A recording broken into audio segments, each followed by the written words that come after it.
Varbūt iepriekš redzēji video, kur es stāstīju, ka Artūrs tirgo dzīvokli Bukultos. Tā ir lieliska izvēle. Tad mums arī Rihards pārdod ļoti līdzīgu dzīvokli turpat, un uzzvanīsim viņam, sapratīsim, kāpēc mums viņš būtu jāpērk. Čau, Rihard.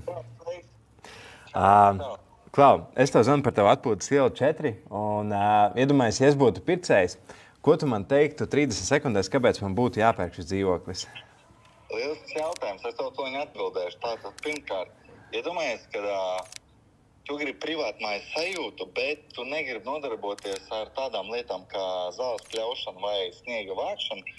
Tu vari iegādāties šo īpašumu, kas ir 2 stāvu penthouse dzīvoklis, bet tev ir privāta pludmale, bērnu laukums, tenisa korts, kā arī labiekārtota teritorija, un tev par to nav jāuztraucās. Tas viss jau ir padomāts.